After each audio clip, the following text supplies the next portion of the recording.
My $8,500 wedding cake was completely destroyed, but it was the best money I ever spent. Why? Because lying amidst that bright red mess was my own sister, about to fall into a deep sleep. She had intentionally drugged me right at my wedding to turn me into a drunken mess in front of my wealthy in-laws. I let her have her way, but at a much higher price. A gentle glass swap, a fake smile, and the result was the most satisfying sight of my life. My precious sister collapsing amidst the crumbs of red velvet. But to understand why my own sister wanted to ruin my big day, I have to take you back through the preparation process. I was Pamela, 29 years old, working as a marketing director at a prestigious firm in Charleston, and I had always prided myself on being self-possessed and logical. My younger sister, Sutton, 27, was what she called an influencer, which was a fancy word for unemployed and living a virtual life on social media. What she didn't advertise to her 12,000 followers was the $51,000 in credit card debt she had been hiding from our parents. My parents, Conrad and Blythe, had always favored Sutton. Always. It defied all logic, all reason, all fairness. I could bring home straight A's, scholarships, job promotions. Didn't matter. Sutton could post a selfie with a motivational quote stolen from Pinterest, and Mother would frame it. Sutton's jealousy reached its absolute peak when I got engaged to Sterling. Sterling was an orthopedic surgery resident at the medical university, brilliant and kind, with hands that can reconstruct shattered bones, and a smile that makes my heart skip. But what really sent Sutton into a spiral wasn't his career or his character, it was his last name.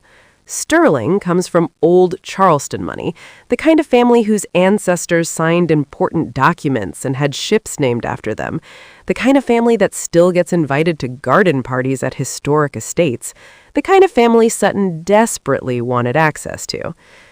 During the wedding preparations, she turned into an absolute nightmare. It started 3 months before the wedding. I was sitting in my apartment reviewing vendor contracts when Sutton showed up unannounced. She walked in wearing yoga pants that cost more than most people's monthly grocery budget and carrying a designer handbag I knew she couldn't afford. "I've been thinking," she announced, not bothering with hello. "I should be your maid of honor." I looked up from my spreadsheet. "Sutton, I already asked Adeline, your lawyer friend?" She wrinkled her nose like she'd smelled something rotten. "Pamela, this is a wedding with old money elements. Do you really want someone who wears pantsuits to everything standing next to you in photos that will be in the society pages? Adeline is my best friend. She's been there for me through everything." "And I'm your sister." Sutton's voice took on that whiny edge I knew too well. "Your only sister. What will people think if your own flesh and blood isn't your maid of honor? It'll look like we're estranged. It'll look bad for both of us. Besides, I need this, Pamela. Do you know how good this will be for my brand? A wedding at the historic Charleston Hotel with Sterling's family? I could gain thousands of followers." I should have said no right then, should have held my ground. But then she called Mother. 2 hours later, both our parents showed up at my door. Mother was already dabbing at her eyes with a monogrammed handkerchief, and Father wore his disappointed expression, the one he'd perfected over decades of making me feel guilty for existing. "Pamela, sweetheart," Mother said, taking my hands in hers, "Sutton is devastated, absolutely devastated. She feels like you don't love her." "That's not... I never said that. I just wanted..." "Your sister is going through a difficult time right now," Father interrupted, his voice carrying that authoritative tone he'd use when the discussion was over before it began. "The least you can do is include her in your special day. Make her feel valued." "Just indulge your sister," Mother added, squeezing my hands. "Don't make her sad. It's one day, Pamela. Surely you can be generous for one day." The manipulation was textbook. They'd been doing this my entire life, making Sutton's feelings my responsibility, her happiness my burden. "Fine," I said. The word tasted like ashes. "You can be the maid of honor." Sutton squealed and clapped her hands. Mother beamed. Father nodded approvingly. Adeline, when I called to break the news, was silent for a long moment. Then, "Are you sure about this, Pam?" "No," I admitted, "but it's easier than fighting them all." "Easier isn't always better." She was right, of course, but I'd already made my first mistake. I'd already nodded in agreement. I didn't know then that this concession had paved the way for Sutton's most vicious plot. 2 weeks before the wedding, Sutton texted me, "Need you to pay for my bridesmaid dress. I'm a little short this month." The dress she'd chosen, without consulting me, was an $1,800 silk gown from a boutique that required appointments and served champagne during fittings. When I'd suggested more affordable options for the bridesmaids, she'd actually laughed. "You're marrying into old money, Pamela. We can't look cheap in the photos. What would Sterling's family think?" I transferred the money, didn't even argue. Looking back now, standing in that ballroom with the knowledge of what she'd planned to do to me, I can see it all clearly. Every demand, every manipulation, every time our parents made me swallow my needs to feed her ego, it had all been leading to this moment. Sutton didn't just want to be part of my wedding, she wanted to destroy it. And I almost let her. The Charleston Historic Hotel ballroom was a vision of Southern elegance. Crystal chandeliers cast warm light over round tables dressed in ivory silk, each centerpiece a cascade of white roses and trailing ivy. The hardwood floors gleamed, reflecting the glow of hundreds of candles. At the far end of the room, on a table of its own, stood the centerpiece that had cost me more than most people's monthly rent, the wedding cake. 6 tiers of red velvet perfection, each layer wrapped in ivory fondant and decorated with edible gold leaf that caught the light like scattered stars. Handmade sugar flowers, peonies, roses, gardenias cascaded down one side in a breathtaking display of the baker's artistry. It cost $8,500, and it was absolutely worth every penny, though not for the reasons I'd originally thought. I sat at the head table, positioned exactly where I had specified in my carefully drawn seating chart. As a marketing director, I understand the power of image, the importance of angles, the way a photograph can tell a story or destroy a reputation. I'd spent hours planning this setup. Sterling sat to my left, devastatingly handsome in his tailored tuxedo, his dark hair perfectly styled, his hand warm over mine on the white tablecloth. To my right sat Sutton, poured into a champagne-colored silk gown that probably cost more than she'd admit, her hair in an elaborate updo that must have taken hours. Next to Sterling was David, his best friend and head groomsman, a cardiologist with an easy smile and a kind of steady presence that made him perfect for the role. I'd instructed the hotel staff specifically on this arrangement. Husband on the left meant that in almost every captured moment of us as a couple, we'd be facing each other. My facial angle would always be flattering, the lighting would catch my features perfectly. I thought I'd planned for everything. In front of each of us sat identical crystal champagne flutes, provided by the hotel, no engravings, no distinguishing marks. They caught the candlelight, the bubbles rising in perfect golden streams through the expensive vintage Sterling's family had gifted for the toast. The main course had just been cleared away, herb-crusted lamb with roasted vegetables, plated like art.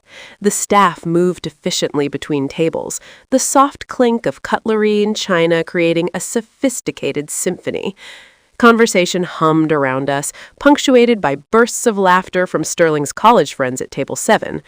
Sterling leaned close to my ear, his breath warm against my skin. "Did you see Uncle Richard trying to flirt with your great-aunt Miriam? I think he's had too much wine."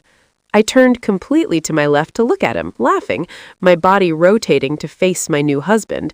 In my peripheral vision, I caught movement to my right. Sutton's hand. Her hand moved across the table with practiced smoothness, reaching as if to adjust my place card, which had shifted slightly askew during dinner. A perfectly innocent gesture, helpful even. But as her palm glided over my champagne flute, it tilted just slightly. The colorless liquid from the tiny glass vial she held in her palm fell into my glass and dissolved instantly into the bubbles. The carbonation hid everything. No color change, no residue, nothing to indicate that anything had changed. She pulled her hand back quickly, repositioning my place card with a satisfied little smile. She thought no one saw, but Sutton had forgotten about Adeline. My best friend since law school sat at the VIP table directly across from us, positioned with a perfect view of the head table. While Sutton had been so focused on me, on Sterling, on making sure we didn't notice her little trick, she'd completely overlooked the woman with the criminal defense lawyer's eye for detail and the instincts of someone who'd spent years studying how people commit crimes. Adeline had seen everything. The gliding hand, the falling liquid, Sutton's smirk. My phone, lying face up on the table next to my champagne flute, buzzed. Bzzz. The sound was subtle, lost in the ambient noise of 200 guests celebrating, but I felt it, saw the screen light up with an incoming message. I glanced down. An iMessage from Adeline. 5 short words, all in capitals. Swap glasses. She drugged it. My heart stopped. Actually stopped, then started again with a painful thud that I felt in my throat, my chest, my fingertips. The world tilted slightly, the chandelier light suddenly too bright, the sounds around me suddenly too loud. I froze, every muscle in my body locking into place. But years of client presentations, of high-stakes meetings, of maintaining composure when campaigns crashed or executives panicked, all of that training kicked in. My face remained calm, neutral, perhaps a touch concerned, as any bride might be reading a text during her resection, but nothing more. I glanced up slowly, carefully, catching Adeline's eye across the room. She gave me the smallest nod, decisive, certain. She'd seen it, she was sure. I looked down at the champagne flute in front of me. The golden liquid sparkled innocently, bubbles still rising in those perfect streams. It looked exactly like Sterling's glass, exactly like David's, exactly like Sutton's. But it wasn't. This was no longer ordinary sibling jealousy. This wasn't Sutton throwing a tantrum or making demands or crying to our parents. This was a calculated, targeted attack designed to ruin my reputation in front of my husband's family. She'd planned this, had waited for the perfect moment. She wanted me to drink that glass, wanted me to become disoriented, confused, sloppy, wanted Sterling's family, the prestigious, old money family she was so obsessed with, to see me make a fool of myself, to see their new daughter-in-law as a drunk, as someone unfit for their son, someone who couldn't handle her alcohol at her own wedding. The people-pleaser in me, the one who'd spent 29 years swallowing my feelings and accommodating Sutton's tantrums and nodding when our parents demanded I make her happy, that version of Pamela died in that moment. I knew I had to act, had to swap the glasses somehow, turn Sutton's plan back on her. But she was right there, less than 2 feet away, her attention fixed on both champagne flutes like a hawk watching prey. I sat frozen in my chair, hyper-aware of every detail, the weight of my phone in my hand, the condensation forming on the outside of the poisoned champagne flute, the sound of Sutton's breathing beside me, quick and excited, anticipating her victory. She was watching those glasses, both of them. I couldn't move, couldn't act, not while her eyes were on them. I needed an opportunity, a distraction. I sat there, heart pounding, waiting. Sterling squeezed my hand, mistaking my tension for wedding day nerves. "You okay?" he murmured. "Perfect," I managed, the lie smooth and practiced. And then fate sent me the most powerful woman I'd ever met. I heard it, the click of heels on hardwood, expensive heels, the kind that cost more than some people's car payments. The sound came from behind us, from the direction of the VIP waiting room, a private space the hotel had designated for immediate family to use for touch-ups and moments of quiet. The door opened. Mrs. Eleanor stepped out. Sterling's mother was a force of nature, contained in a 5'6" frame. Her Oscar de la Renta gown, navy silk with intricate beading that probably cost more than my car, fit her perfectly. Her silver hair was styled in an elegant chignon. Diamond earrings caught the light. She'd clearly been touching up her makeup, her lips now a fresh shade of classic red. She walked along the back of our row of chairs, her path taking her directly behind the head table. Click, click, click. The sound of her heels was distinctive in the brief lull between courses, audible over the soft conversation. I felt Sutton stiffen beside me. If there was one thing my sister couldn't resist, it was an opportunity to impress someone important. And Mrs. Eleanor was the most important person at this wedding, the matriarch of a family whose name appeared on buildings and scholarship funds, whose opinion could open doors or close them forever. Sutton's head whipped around so fast, I'm surprised she didn't get whiplash. She practically leaped from her chair, stepping directly into Mrs. Eleanor's path with the enthusiasm of a golden retriever seeing its owner after a long day. "Oh, Mrs. Eleanor!" Sutton's voice went up an octave, dripping with manufactured sweetness. "Were you resting in the VIP room too? I hope the reception isn't too overwhelming for you. I know these events can be absolutely exhausting, especially with so many people wanting your attention." She'd turned her back completely to the table, to me, to the glasses. In my head, Adeline's text blazed like neon. Swap glasses. This was it. My only chance. My hands moved to the bases of both champagne flutes. My fingers were steady. Years of handling delicate presentation materials had given me precision I'd never appreciated until this moment. I didn't lift the glasses. That would be too obvious, too noticeable. Even with Sutton's back turned, someone might see, a guest, a server, even Sterling if he happened to glance down. Instead, I slid them. Meanwhile, my sister's voice echoed behind me. "I must say," Sutton continued, not waiting for a response, reaching out to lightly touch the sleeve of Mrs. Eleanor's gown, "this Oscar de la Renta dress was absolutely born for you. The beading, the cut, it's perfection. You have the most incredible eye for fashion. I was just telling Pamela earlier how elegant you looked. Simply elegant." The silk tablecloth was perfect for this. Expensive, smooth, with just enough friction to control the movement, but not enough to resist it. I applied gentle pressure to the bases of both glasses, pushing my drugged glass toward Sutton's position, while simultaneously pulling her clean glass toward mine.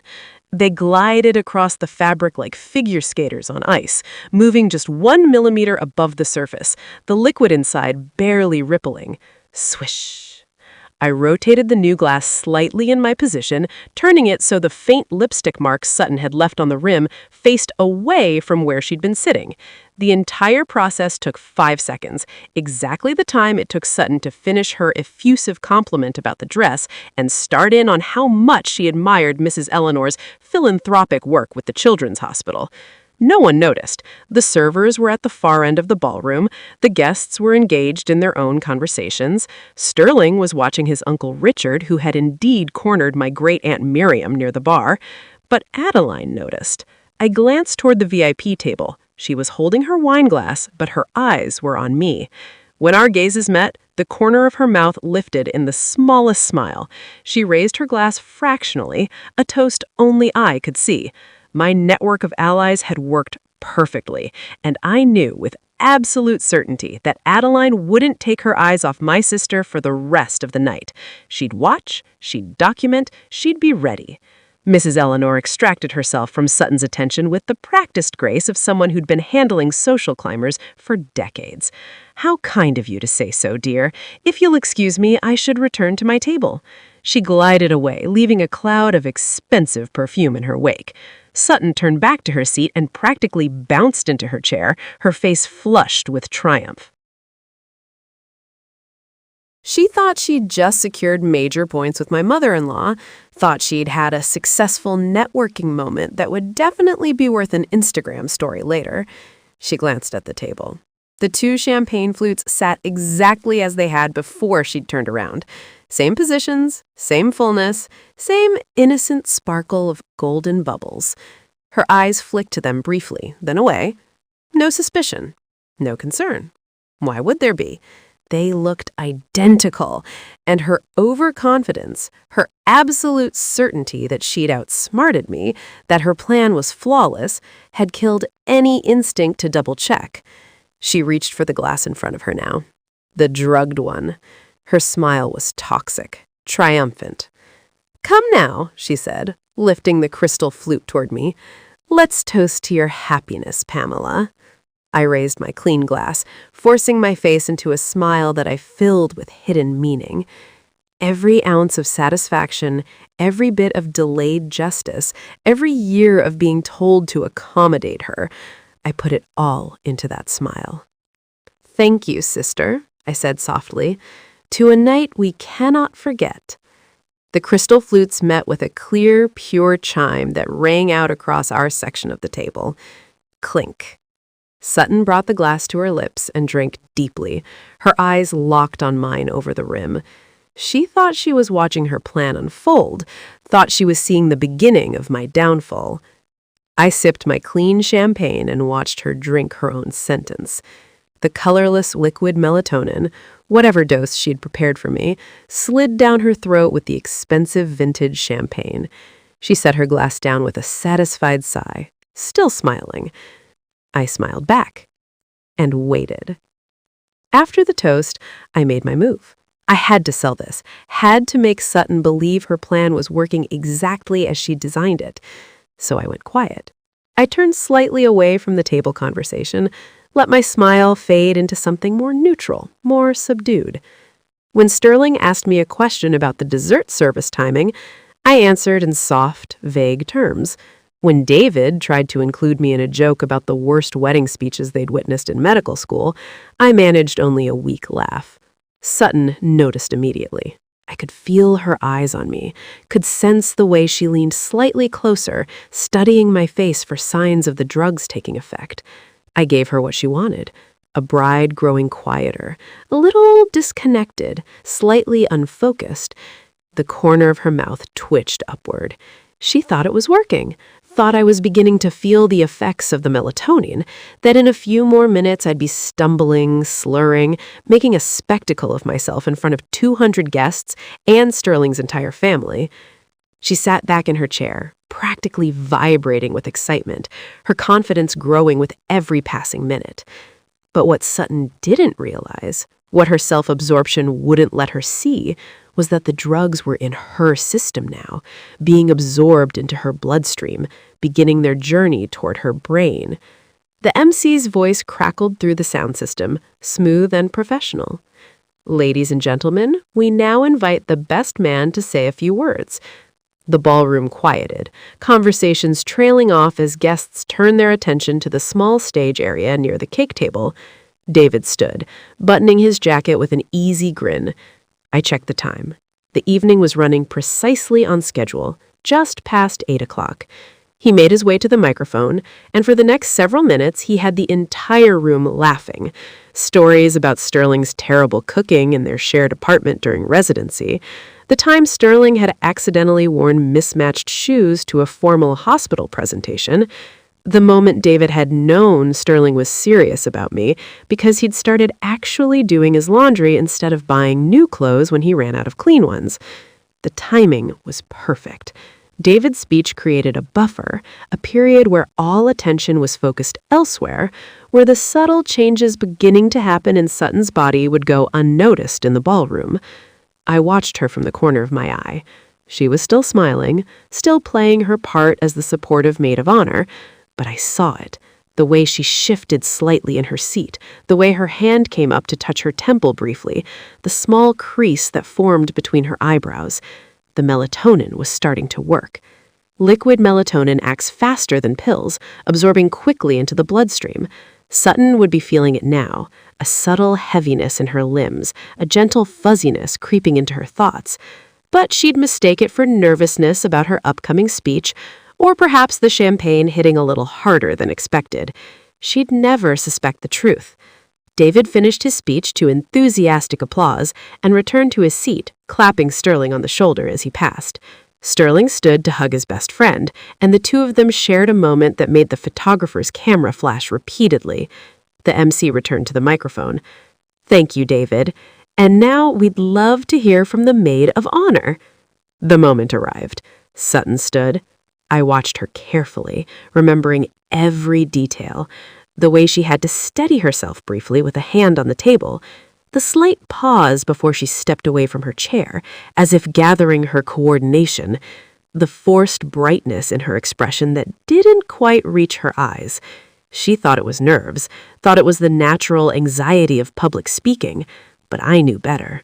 The drugs were taking hold, creating that characteristic lightheaded sensation, making her limbs feel heavy and disconnected. In another 10 minutes, she'd be fighting to keep her eyes open. But right now, in this moment, she still had enough clarity, enough diluted confidence to believe she was in control. She walked toward the stage area, her steps perhaps a fraction slower than normal, but still steady enough, and she headed straight for the spot she'd probably planned for days, right next to the cake tower. Of course she did. The $8,500 red velvet masterpiece with its edible gold leaf and handmade sugar flowers would be the perfect backdrop for the photos she'd post later. The expensive cake would signal wealth, status, connection to old money. It would be visible proof that she'd made it, that she was part of this world. She positioned herself as close to the cake table as possible, probably closer than the catering staff would have liked. Her left hand held a newly refilled wine glass, and her right hand accepted the wireless microphone from the MC. The microphone, that beautiful, treacherous wireless microphone that would broadcast every word to the entire ballroom through the sophisticated sound system Sterling's family had paid extra for.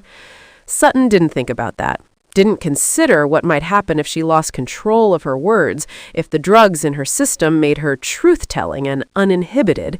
She just smiled at the crowd and began to speak.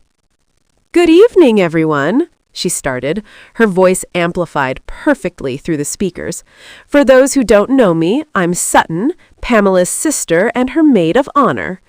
Her words were still clear, still controlled, but I could see the effort it took, the way she stood just a little too still, like someone trying not to sway. "I've known Pamela my entire life, obviously, and I have to say," she paused for effect, playing to the crowd, "it's been quite a journey watching her find someone worthy of her." Polite laughter from the guests. "Pamela has always been the responsible one, the organized one, the one with the perfect plans and the perfect career." There was an edge to her voice now, something sharp hiding beneath the saccharine sweetness. "And now she has the perfect husband from the perfect family." I sat below the stage, my hand finding Sterling's and squeezing tight. He squeezed back. He had no idea what was coming. None of them did. Sutton raised her wineglass slightly, the liquid catching the light. "So here's to Pamela," she said, her smile wide and fake and poisonous, "to my perfect sister and her perfect life." The crowd murmured appreciation, glasses raising in response, but I sat there, watching, waiting for the moment when the melatonin would hit full force, waiting for karma to strike, waiting for my sister to fall. The applause for my speech was still echoing through the ballroom when Sutton raised her wineglass high, that practiced smile stretched across her face. She delivered her performance flawlessly, the loving sister, the gracious bridesmaid, the picture of family unity. But I knew better. I'd always known better. To my sister and her new husband, she announced, her voice carrying that theatrical lilt she'd perfected for her Instagram videos. May your marriage be everything mine will be someday. The crowd murmured their approval. Sterling's hand found mine under the table, his fingers warm and steady. I watched Sutton bring the crystal flute to her lips, my original glass, the one she'd so carefully doctored, and take a long, triumphant sip. The transformation wasn't immediate. She lowered the glass, still smiling, still playing her part. But then I saw it. The slight wobble in her stance, the way her free hand reached for the podium as if the floor had suddenly shifted beneath her feet. Thank you all for... Her words slurred at the edges. She blinked rapidly, her eyelids growing heavy. The crystal flute trembled in her grip. Adeline leaned close to me, her voice barely a whisper. How much did she use? How much did she use? I don't know, I murmured back, but judging by how fast it's hitting her, a lot more than the recommended dose. She swayed visibly now, her knuckles white as she gripped the microphone stand. The entire ballroom had gone quiet, 300 guests watching as my sister's carefully constructed facade crumbled in real time. Why, her voice cracked through the speakers, confused and frightened. Why is the ceiling spinning? The wine glass slipped from her fingers first. It tumbled through the air in what felt like slow motion, crystal catching the light, before it shattered against the stage floor.